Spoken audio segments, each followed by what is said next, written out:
Hingga saat ini pemerintah pusat belum merespon surat terbuka yang diajukan Forum Bali Bangkit. Surat terbuka yang dilayangkan langsung ke Presiden Republik Indonesia, Joko Widodo tersebut setidaknya memuat 5 poin yang diharapkan dapat segera diatensi. 5 poin tersebut meliputi kemudahan aplikasi e-visa, peniadaan karantina, perubahan regulasi penerbangan, memperluas jangkauan negara yang diizinkan masuk ke Bali, dan penurunan pertanggungan asuransi. Ketua Bali Tourism Board Ide Bagus Agung Parta Adnyana Rabu 8 Desember mengatakan sampai saat ini pihaknya belum menerima respon dari pemerintah terkait 5 poin tuntutan tersebut.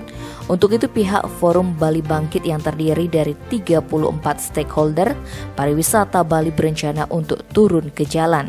Apabila belum ada respon dari pemerintah pusat hingga batas waktu yang ditentukan. Saat ini pihak FBB sedang berkoordinasi dan masih melihat efektivitas dari surat terbuka tersebut. Pihaknya pun menegaskan ada limit dalam menunggu respon pemerintah. Kalau memang tidak ada respon, kemungkinan Januari pihaknya akan ada aksi demo.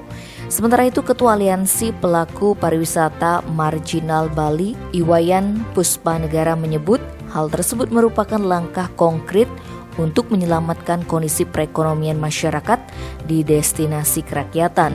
Menurutnya, yang paling terdampak dari runtuhnya pariwisata Bali adalah pekerja marginal yang saat ini mencapai ratusan ribu.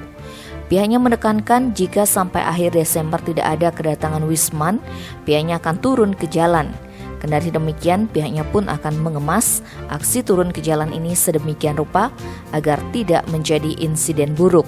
Namun sebaliknya, aksi ini menjadi perubahan bagi pemerintah untuk mengambil kebijakan agar masyarakat Bali bisa bernafas yang saat ini sangat sekarat.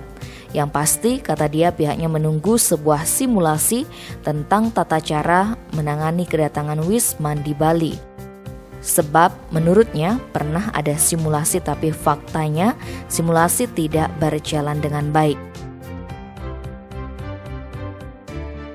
Tim Bali Express melaporkan.